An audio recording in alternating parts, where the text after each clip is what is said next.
Our meditation today is based from the book of Daniel.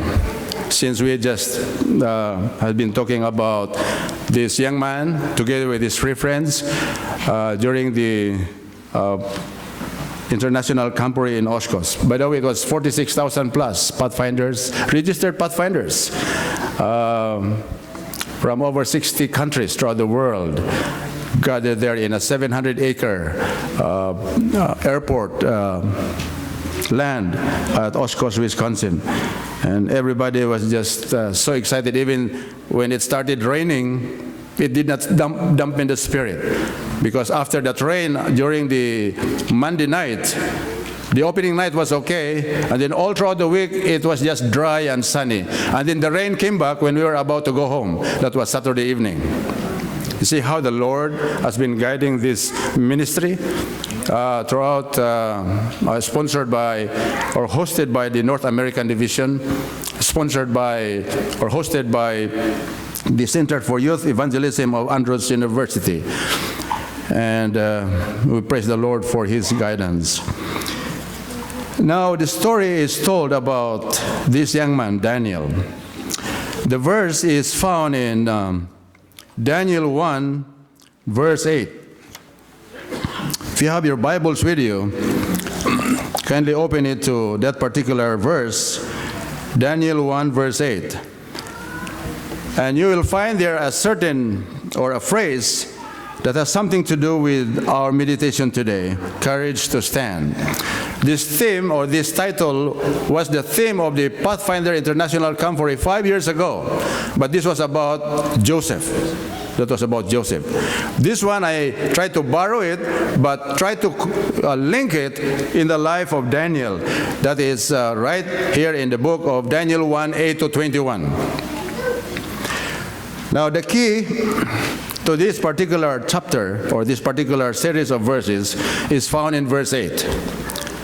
And we read right here in Daniel 1, verse 8, "But Daniel purposed in his heart that he would not defile himself with the portion of the king's delicacies, nor with the wine which he drank. Therefore he requested of the chief of the eunuchs that he might not defile himself."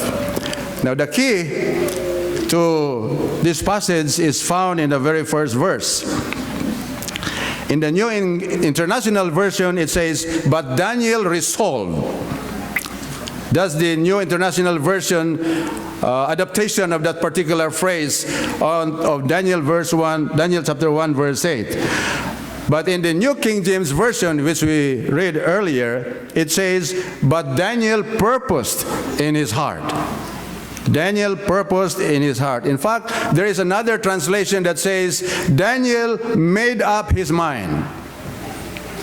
Daniel made up his mind. You know, everything else flows from this. Purpose in his heart, made up his mind, or Daniel resolved. Daniel's captivity right there in a pagan nation of Babylon, together with his three friends, were based upon this particular phrase, eventually 60 years later, until 60 years later. Because everything that they were doing and will be doing flows from this particular verse, from this particular phrase. Because in Babylon, just like any among us today, right here in these modern times, life is always a series of choices. It is always a series of choices. As mighty oaks, grow from small acorns. You see this acorn seed that, falls sometimes wherever you have these oak trees around. As mighty oaks grow from small acorns, we make our decisions. And our decisions turn us around, or it will make us. Decision will turn us or turn around and make us. Now, we who are here today, we are here because of the decisions we made years ago, right? We are here today because of the decisions we have made years ago. Most of the time, we don't realize how important small choices can be. Small choices can be, we don't sometimes realize these small choices. That's especially true when you are young. Now, this church has a lot of young people, young kids. But we are told that most of the decisions are being made when we were young and when you are young. Maybe or many of life's most important decisions are made during our teenage years. When you are still a teenager or when you are a teenager right now, there are lots of decisions that you face. Sometimes you ask these questions, where will I go to college? Now that's something to decide. Or you ask, what will I major in college? Or perhaps you will ask, should I get married? That's another question that you have to decide. And if I get married, who will I marry? Who will I marry? And how will I meet my future mate, if in case I plan to marry or decide to marry? And when I decide to marry, when will it happen? That's another choice or another decision that you've got to make. What career will I choose? Who will be my best friends? What music will I listen to? What movies will I watch? Will I drink? Will I take drugs? How far will I go? Will I keep myself pure? Now, sooner or later, we face the most important decision of all. And the most important decision of all is, will I follow Jesus? Will I follow Jesus? This question is crucial and is important because we are told service everywhere repeatedly show that 90% of all those who come to Christ do so by the age of 18. 90%, according to surveys. They do so in their decision by the age of 18. Choices, decisions, which way to go? You've got right there in the screen, whether it's a right decision that you're going to undertake or a wrong decision that you've got to go. Two roads diverge in the yellow woods. Which one will I follow? Which one will you follow? I cannot take them both. That's why there are only two ways according to Jesus. The one that is leading to the right, which is narrow and straight. The one leading to the left, which is wide. And many are going there. There is no other way except these two ways. So, two roads diverge in the yellow woods. I cannot take them both. So as we come to our text today, we find Daniel, the teenager, facing crisis in Babylon. The decision that he is about to make will radically change his whole life. And when you read about it, or have been reading about it, it doesn't seem like such a big deal. You know, this particular verse is not a big deal, but it turns out to be a very big deal indeed. It turns out to be a very big deal. Now, Daniel and his friends in Babylon, having turned away, they were turned away from their families in Jerusalem by King Nebuchadnezzar. Before Babylon, they were turned away by the Assyrians. Now, here comes the Babylonians. So, this was the time that this mighty Babylonian army took Daniel and his friends and all the rest of the Jews to Babylon. Now, because these young men come from noble backgrounds, they come from good families, noble families, the king ordered these men, these young people trained to enter his service. Now Nebuchadnezzar was very wise. He knew he has to really select the cream of the crop. And Daniel was among those that he suggested to be part of those being trained for service. So these are God-fearing Jews. Teenagers ripped out of everything that they have known, now being trained, being told to study for a pagan king. So this is what you call assimilation. Assimilation. The king makes sure they get the best education Babylon can offer. He has to make sure that they have the best education. So for 3 years, according to record in this particular chapter, 3 years, they will be immersed in Babylonian knowledge. They will be immersed in Babylonian culture, history, language, and religion. Their Jewish names, in fact, were changed in favor of a new Babylonian name. At the end of the time that they will enter the king's service, then they will be assured. They will be assured of high-level government positions because they were the ones that were favored by the king. So it was a sophisticated form of brainwashing, if you may call it that way. A sophisticated way of brainwashing aimed at making them forget their past, and form a new allegiance to the king and his pagan way of life.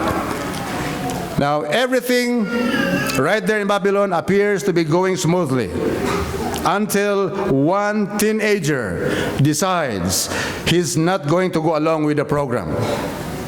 This teenager decides, I'm not going to get along. God bless the young. God bless the young people. Sometimes they have more courage than common sense. And sometimes God speaks to us through them, through these young people. The first part of this verse 8 tells us what we need to know. What does it say? But Daniel resolved not to defile himself with the royal food and wine. This is the crucial event of his life. Although it might not have appeared, important at the time, what Daniel did it shaped the next 60 years of his life right there in a pagan country. With that decision alone, I think it's fair to say that looking back from our perspective, Daniel's decision appears odd to us. It appears odd. Why did he just make that decision and something that is not a big deal, something that's odd? We are in Jews, living in captivity in Babylon, so it's hard for us. It's hard for you and me to understand what was the big fuss of his decision about eating the king's food at the king's table. After all, as far as we can tell, according to the story, Daniel accepted the bondage. He went with the captivity. He went with the other captives, so he accepted the bondage. Second, he accepted the pagan education. Third, and he evidently even what? Accepted a new pagan name. His name was Belteshazzar, the pagan name of Daniel. If you're going to go along with all of that, we are told, why worry about the food? What's the big deal about the food?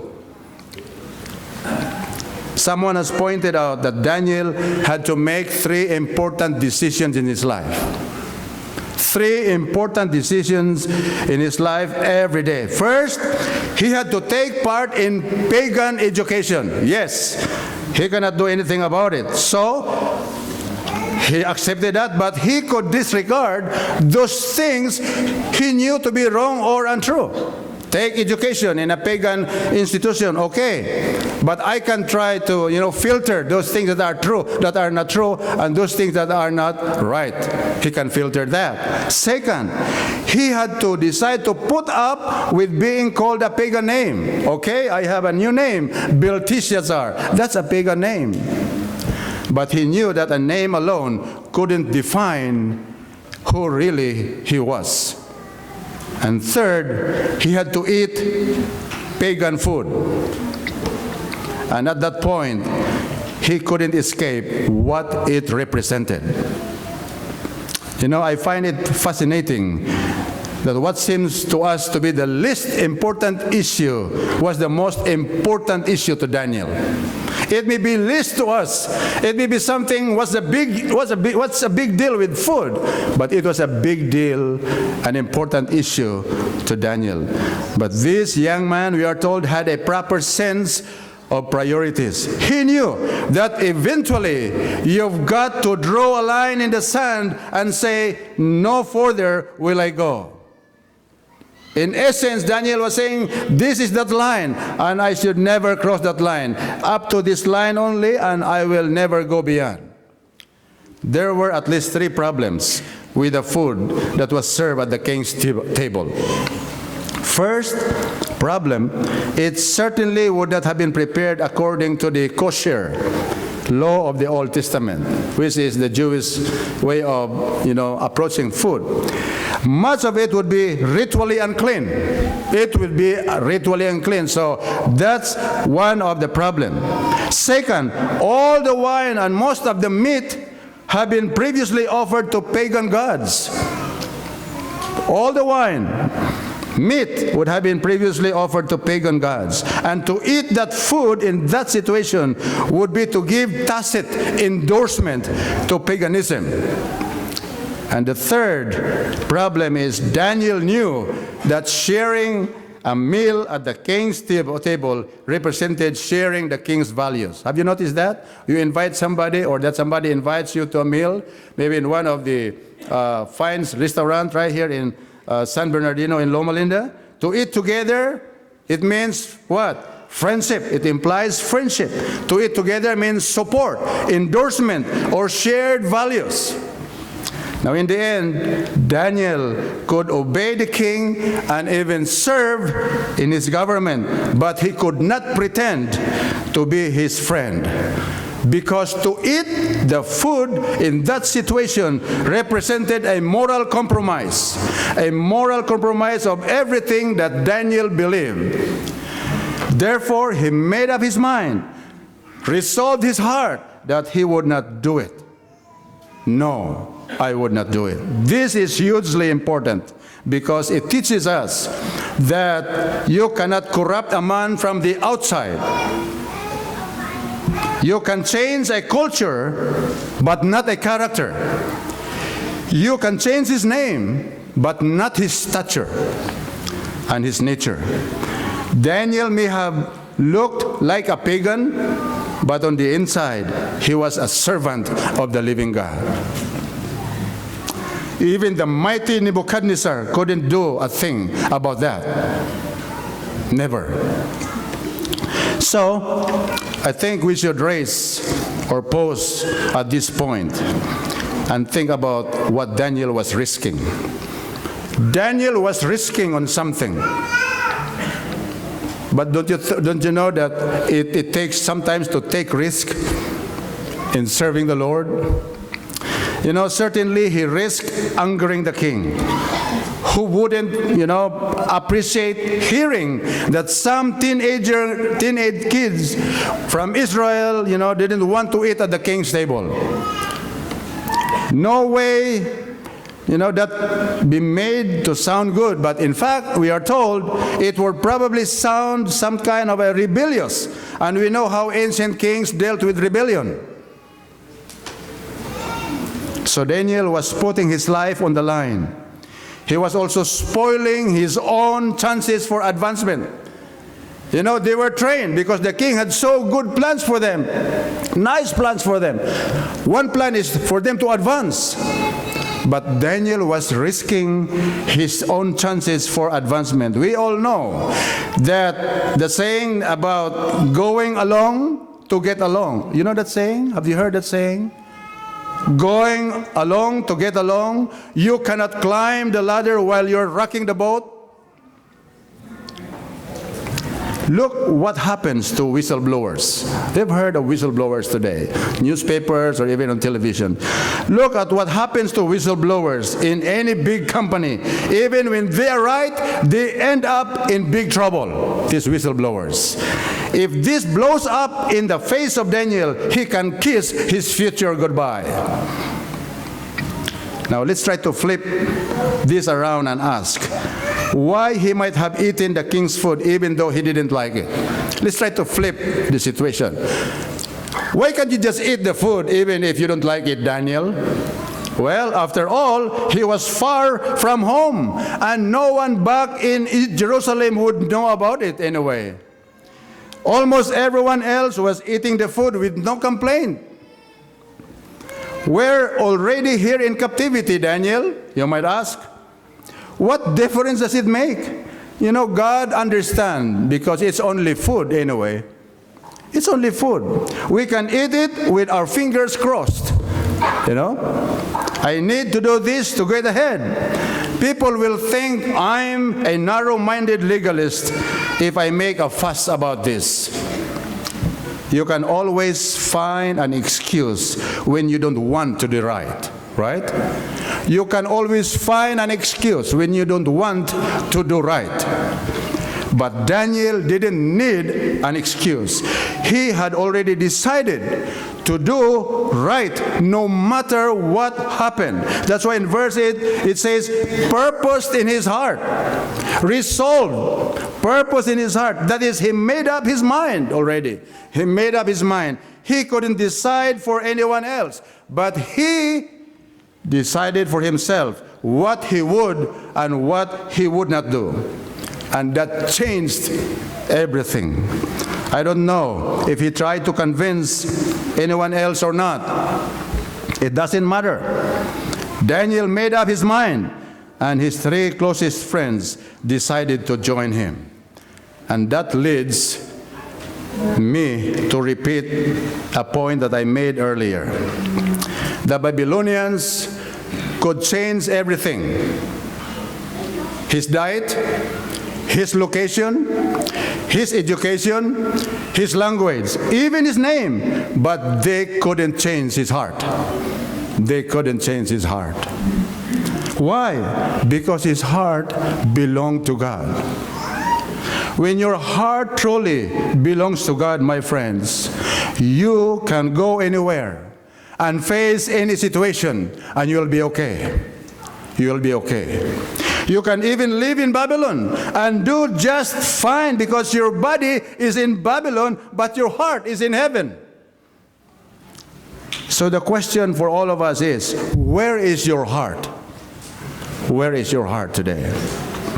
Does it truly belong to God, or is your heart fixed on the things of this earth? Verse 9 adds a crucial fact when it says, now God. Did you notice that in verse 9? The first two words, now God. Suddenly God enters the picture. He caused, Aspenaz. The name Aspenaz is the prince of the eunuchs that made him as the one in charge of these captive Hebrews. So he caused Aspenaz to look with favor, meaning God, now God, or God himself caused Aspenaz to look with favor upon Daniel and his three friends. But what happened after Daniel's decision? Not before. You see, God came into the picture not before Daniel decided, but after his resolution, after his resolve that he will not defile his body. So does God bless those who honor him? Yes, he does. God does bless those who honor him, but you generally don't experience that blessing until you stand up for what you believe. There is a blessing reserved for the bold that the timid never experience. We've got to be bold in our relationship with God as we share this gospel message to others. That despite all the challenges ahead of us, we've got to be. Because the blessing reserved for the bold, the timid will never experience. Daniel's proposal was very simple. Daniel proposed. His proposal was very simple. He asked that he and his three friends be taken off the rich diet and be served only vegetables and water for 10 days. Vegetables and waters for 10 days. And now at the end of that time, the guard could make his own, assessment or comparison and then draw his own conclusion. That was just the simple proposal of Daniel. There are several attractive features in the way Daniel made his proposal. I hope you try to just dig a little deeper on that particular verse or verses. Attractive features of the proposal of Daniel. First, Daniel was very tactful. He was tactful in the way he spoke. He did not demand anything. He simply made a request.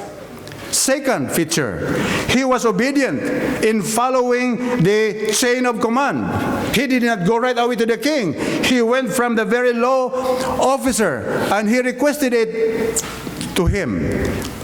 Third, his request was reasonable. His request was reasonable. Why? Because the test would be over in 10 days, and it didn't require the preparation of unusual food. No, very simple food. Fourth, it was easy to evaluate. And so the guard simply eyeballed the 4 teenagers versus the others and drew his own conclusions. Those were the features of Daniel's proposal or request. So by the way, the food he offered to eat, according to King James Version, is called pulse. You know pulse? P-U-L-S-E? Pulse. That's in King James Version. It doesn't say the vegetables. But pulse. What's pulse? Pulso? No, not really, but it's a word that refers to vegetables. Vegetables in general, but it is often used of cereal. Now, I tried to dig up more about pulses. It has something to do with legumes, about beans, about peanuts. You have all these different kinds of legumes that are being, they grind it, and then they put something there that will, be able to swallow it. They call it pulse or vegetable food. And then that it becomes cereal. So perhaps we should think of 10 days of water and shredded wheat. 10 days of water and shredded wheat. So you wouldn't think that such a diet would work, right? 10 days of water, just water and shredded wheat for 10 days. Now, in fact, if you really think about it, it sounds like one of the miracle diets you read about in the supermarket tabloids today that promise you will lose 30 pounds in 30 days. Right? But even if you lose all that weight, you end up looking bad and feeling worse. Verses 15 to 16, it says there, tell us that at the end of the 10 days, the 4 teens looked better on their cereal and water diet than the fellows who had been eating T-bone steak at the king's table. They looked so good that the guard let them continue with their strange diet indefinitely. That's found right there in verses 15 to 16. Of course, I tried to paraphrase it. Thus does God bless those who make up their minds to honor Him. Now, this story came to an end on a very positive note. We discover in these verses that God always honors those who honor Him. In this case, the reward came very quickly. Often, it takes much longer than that. But this one was very quick. And sometimes when we are faithful, our reward doesn't come until we get to heaven, right? I mention the timing because it's possible to read this story and get the idea that every time we stand for our convictions, we will be immediately rewarded. I've got to mention that first. This passage proves that sometimes it does happen that way. But on this Sabbath, when we honor the persecuted church around the world, we ought to remember that God's timing and ours are often quite different. Why? Because in many parts of the world today, our brothers and sisters are paying with blood for their faithfulness to Jesus Christ. Have you heard of the ISIS, right? ISIS. How have you heard of this terrible terroristic act that they have been doing there in the Middle East against Christians? These brothers and sisters of ours are paying with blood because of their faithfulness to Jesus Christ. Now, therefore, I think it appropriate that we marvel in Daniel's reward and also remember that God deals with us as individuals. You know, our call today is to be faithful. To be faithful. And the word is followed by forever. Forever faithful. Not just a week or two, a month, a year, or until, something hard strikes in the family that you won't remain faithful. We got to be forever faithful, knowing that in the end, whether on earth or in heaven, no one will ever regret standing up for Jesus. Verse 17 informs us that God gave these 4 young men wisdom. What else? An understanding. That guaranteed they would stand up out above their Jewish contemporaries and far above the Babylonians. Now, since cream rises, have you noticed that when you apply cream, cream always rises, right? Since cream rises, these 4 young men will soon find themselves in positions of enormous influence in a pagan government. That's why they are called the cream of the crop. By the way, it's important that we notice the order. First, the decision is made to stand up for what they believe. Second, in the order, God honored that decision. Third, God gave them wisdom and understanding. Now, you can hardly ask God for wisdom while you are living in a state of spiritual compromise. How can you say, God, give me wisdom, give me understanding, and you are even compromising your spiritual condition in this world? Again, God honors those who honor Him. Now, the last part of verse 17 tells us that God gave Daniel the unique ability to interpret dreams. And you know that. And you have seen how that saved his life in the next few chapters. Now, verse 18, it skips to the end of the 3 years of education. It right away went after the 3 years of education. Now, King Nebuchadnezzar will examine all the young men himself. This is the ultimate oral exam. They would be questioned in history, they would be questioned in science, maybe economics, Babylonian language, and presumably also on details of Babylonian religion, including, I would assume, questions about astrology and witchcraft. These young men had to know everything the other young leaders had to know. But the result was outstanding. Astounding result. The king found them how many times better? 10 times better. 10 times smarter than the magicians and enchanters in the kingdom of Babylon. Talk about going to the head of the class. They immediately entered the king's service. Verse 21, that's the last verse of this particular chapter, adds that Daniel remained in the court of Babylon until the first year of Cyrus. That's 539 BC. That's 60 years. He served as an advisor to a whole series of Babylonian kings for at least 60 more years. All this because Daniel said, no. No. So what are the lessons today before we end this short meditation? The lesson, number one, is the world. You know, this chapter is very marvelous. So let's try to draw some important lessons for us today. The world continually brings or tries to reprogram us into a different way of thinking. Have you noticed that? The world continually tries to reprogram us into a different way of thinking. It happened to Daniel. It happened to his dear friends. Through a course of systematic brainwashing, the world is trying to brainwash us, young people, friends, folks, fathers and mothers today, uncles and aunts. The world is trying to brainwash us, aimed at separating these young men from their past. It involved a new location. It involved a new education, a new diet, a new culture, a new language, and ultimately new names. Now, 25 centuries have come and gone, and nothing has changed in this world. It continuously brainwashes us. The world still attempts to separate us from our spiritual heritage. Obviously, our young people are most at the ones at risk, but the attack comes to all of us in subtle ways every day. Sometimes we don't even see it or even feel it.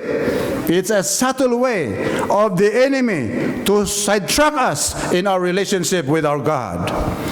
You know, it still attempts to separate us. We are promised promotions that will take us away from our families and from our church fellowship. We are offered educational opportunities that fill our minds with godless falsehood. We are told to keep quiet about our faith until we get to the top, and then we can speak out about it. and all of us are bombarded with anti-God input from the media every day. Take out that word God from the allegiance, from the pledge of allegiance. Take out all this stuff. We're all bombarded with anti-God input from the media every day. Make no mistake about it. There is a battle for your mind, a battle being fought every day. Some of us are losing the battle because we don't even know there is a battle going on. We just go with the flow and then wonder why we end up looking and sounding just like the Babylonians. Number 2 lesson. We must make up our minds in advance if we will be loyal to God. That's why Daniel, in verse 8, he right away what? Resolved in his heart, made up his mind. So we must make up our minds in advance if we will be loyal to God. The key phrase is in advance. Some decisions can be made on the spur of the moment. No. Some decisions cannot be made on the spur of the moment. You have to decide that you will not compromise in the things that matter. You know, for Daniel, that meant not eating the king's food at the king's table. It doesn't matter that we today don't fully understand this decision. We might say, oh, Daniel, not a big deal.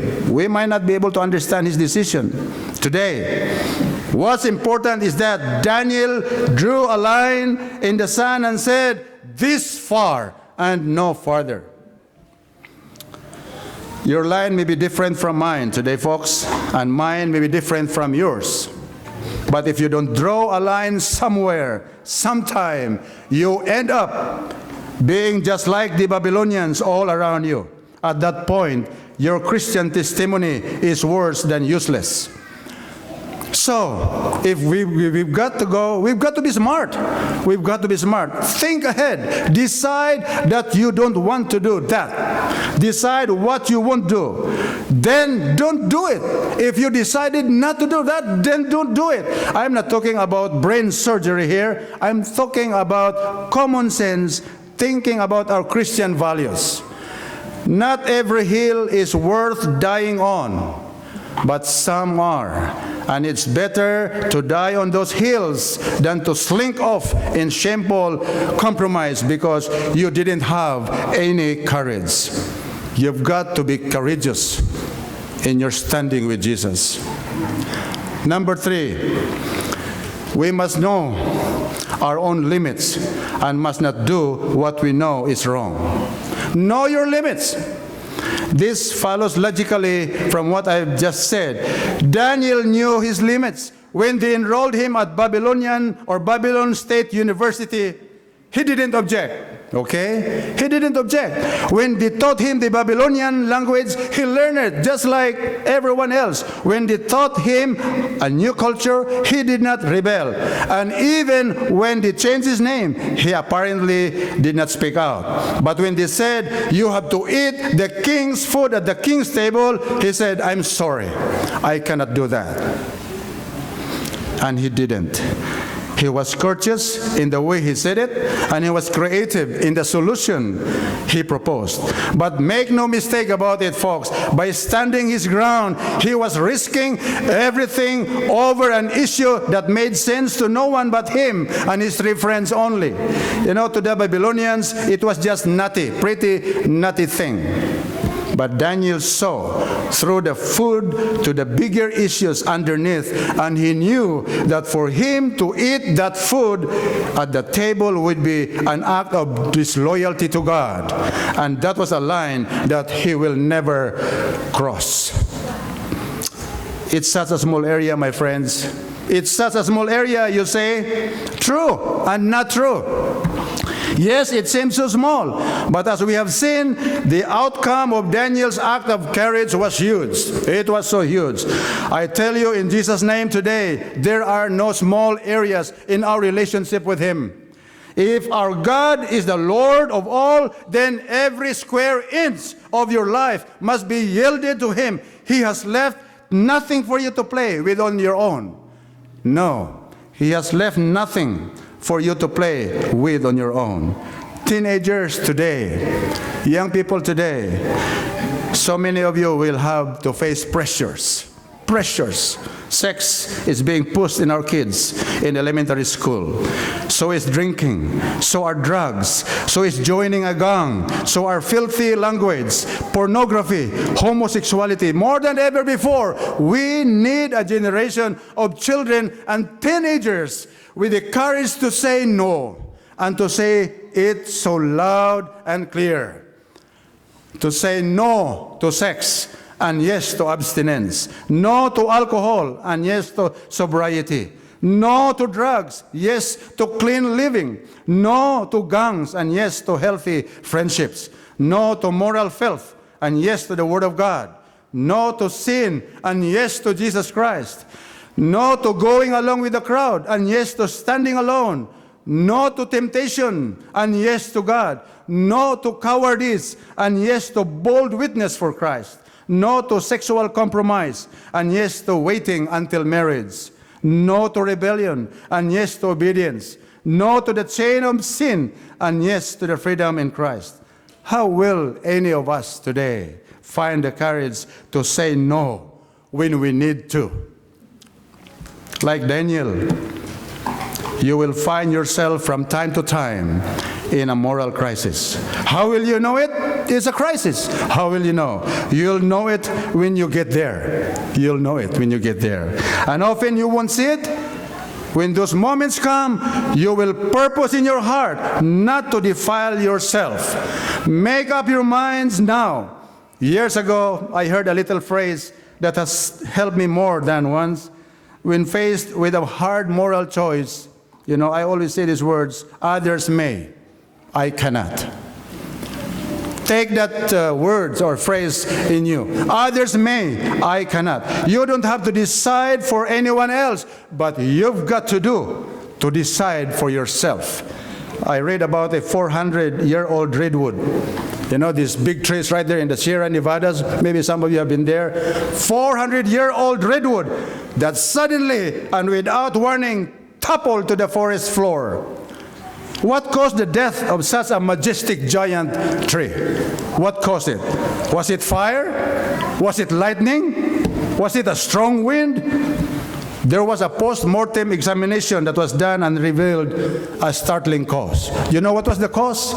Tiny beetles. Tiny beetles. Not the singer and group. B-E-E-T-L-S.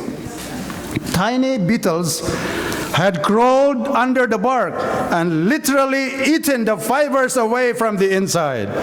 Although it looked healthy from the outside, on the inside it was virtually hollow, and one day it finally collapsed. The same thing happens when we refuse to stand our ground for Christ. Every time we compromise, something bad happens in our soul. Eventually, the little decisions add up and we become hollow on the inside, even though we may look great on the outside. Don't let that happen to you. And then the last lesson, godly convictions yield God-given rewards. This is the final lesson. What starts with Daniel ends with God. What starts with courage ends with a lifetime of blessing. Look what God did for this courageous teenager. God protected Daniel when he proposed the test. God prospered Daniel during the test and afterward. God promoted Daniel in the eyes of the king. I cannot read the story without thinking of the words of God. Remember, there was the story in the book of Samuel. 1 Samuel 2 verse 30. The words of God to Eli. Here are those words. Those who honor me, I will honor. These were the words of God to Eli. I told you in the beginning that this was the crucial event of Daniel's life. It may not have seemed important at the time, but his decision not to eat the king's food shaped the next 60 years of Daniel. We talk about Daniel 2,500 years later precisely because of his decision. If he doesn't make the right choice, the rest of the books never would have been written. The book of Daniel would not have been written if Daniel did not make the right choice. And he would have become a forgotten Jew in Babylon who looked and acted just like everything else and everyone else. I know that in terms of scientific progress, the world has changed since the world still tries to seduce us. The good news from Daniel 1, my friends, is that it is possible to live for God in high school. It is possible to live for God in college. It is possible to live for God at work.